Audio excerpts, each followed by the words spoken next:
ಉದಾಹರಣೆ ನುಗ್ತಾ ಇದ್ದಾರೆ ಒಳಗೆ, ನಾವು ಒಳಗೆ ಬಿಡ್ತಾ ಇಲ್ಲ. ಅಂದರೆ ಪಾಪ ಮನುಷ್ಯನಿಗೆ ಅರಣ್ಯದೊಳಗೆ ಬಂದಷ್ಟು ಸುಖ ಮತ್ತು ಎಲ್ಲಿ ಸಿಗಲ್ಲ ಅನ್ನೋದನ್ನ ಕಂಡಿಡ್ಕೋಬೋದು. ಹಾಗಾಗಿ ಈಗ ಅರಣ್ಯ ಉಳಿಸೋದ್ರ ಬಗ್ಗೆ ಜನರು ಜಾಗೃತಿ ಮೂಡ್ತಾ ಇದೆ, ಅವಕಾಶಗಳು ಸಿಗ್ತಾ ಇದ್ದಾವೆ. ಹಾಗಾಗಿ ಇದೊಂದು ಒಳ್ಳೆ ಕಾರ್ಯಕ್ರಮ ಇದು. ನಾವು ಬೀಜಗುಂಡೆಯನ್ನು ಇಲ್ಲಿ ಮಲ್ಲಾಡಿಯಲ್ಲಿ ಮತ್ತೊಂದ್ಸಲಿ ಮಾಡಿದ್ವಿ. ನಾವು ಸಣ್ಣ ಸಣ್ಣದನ್ನ ಸುಮ್ಮನೆ ಎಸಿಬೇಡ್ರಿ, ಒಂದು ಸಣ್ಣ ಗುಂಡಿ ತೋಡಿ ಹಿಂಗೆ ಅದರೊಳಗೆ ಇಡ್ರಿ ಅಂತ ಒಂದು ಹೊಸ ಸ್ಕೀಮ್ ಮಾಡಿದ್ರು ಅವರು ವಿಜ್ಞಾನ ಕೇಂದ್ರದಲ್ಲಿ. ಇದು ಚೆನ್ನಾಗಿದೆ, ಉಂಡೆ ಚೆನ್ನಾಗಿದೆ. ಇದು ನೀರು ಬಿದ್ದ ತಕ್ಷಣ ಅದು ಮೊಳಕೆ ಹೊಡೆದು ಅದು ಸಸಿ ಬೇರೆ ಬೀಡ್ಕೊಳುತ್ತೆ ಅಂತೇಳಿ ಇದೊಂದು ಹೊಸ ವಿಧಾನ ಮಾಡಿದ್ದಾರೆ. ಅದಕ್ಕೆ ಮನುಷ್ಯ ಹೋಗಿದ ಕಡೆ ಇವನ್ನ ಎಸ್ಬಿಟ್ಟು ಬೀಜ ಸಂಸ್ಥೆ ಇದನ್ನಾಗಲಿ ಅಂತೇಳಿ ಒಂದು ಮೆಥಡನ್ನು ಕಂಡುಹಿಡಿದಿದ್ದಾರೆ. ಹಿಂದೆಲ್ಲ ಪಕ್ಷಿಗಳೇ ತಗೊಂಡೋಗಿ ಅಲ್ಲೆಲ್ಲ ಗುಡ್ಡದ ಮೇಲೆಲ್ಲ ಹಾಕ್ತಿದ್ರು.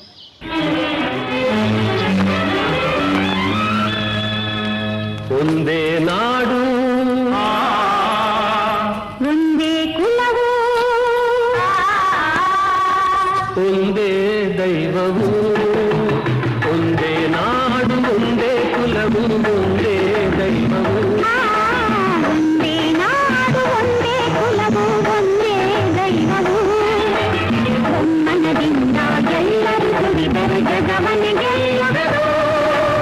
ಒಂದೇ ನಾಡು ಒಂದೇ ಕುಲವು ಒಂದೇ ದೈವವು.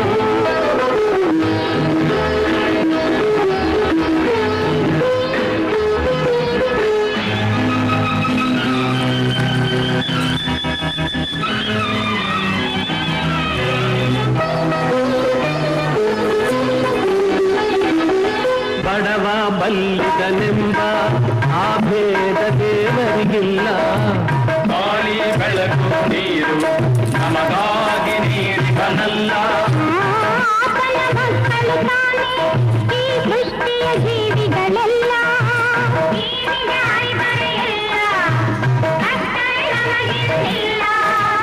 ಜಡತೆಯಲ್ಲಿ ಗೋಣ ಏಳಿರಿ ದುಡಿಯೋಣ.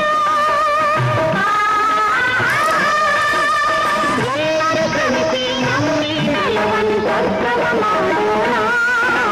ಒಂದೇ ನಾಡು ಒಂದೇ ಕುಲವು ಒಂದೇ ದೈವವು. ಮನದಿಂದ ಎಲ್ಲರೂ ದುಡಿದರೆ ಜಗವನ್ನೇ ಗೆಲ್ಲುವರು.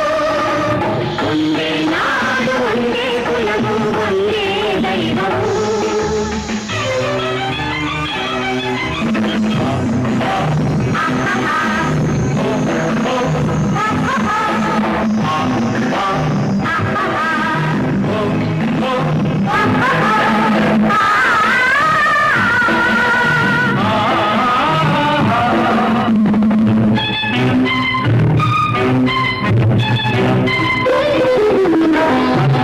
ಧರ್ಮಗಳೆರಡು ನಮ್ಮ ಬಾಳಿನ ಕಣ್ಣಾಗಿರಲಿ.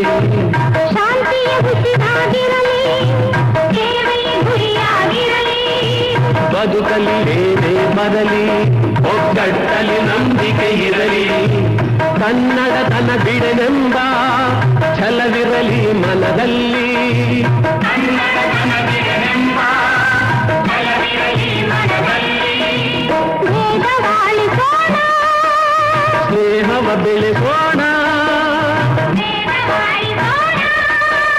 ಸ್ನೇಹವ ಬೆಳೆಸೋಣ. ಗುಡಿಗಳಿರಲ್ಲ ಗುರಿಯನ್ನು ಭಾವಿಸಿ ಬಾಳೋಣ. ಒಂದೇ ನಾಡು ಒಂದೇ ಕುಲವು ಒಂದೇ ದೈವವು. ಮನದಿಂದ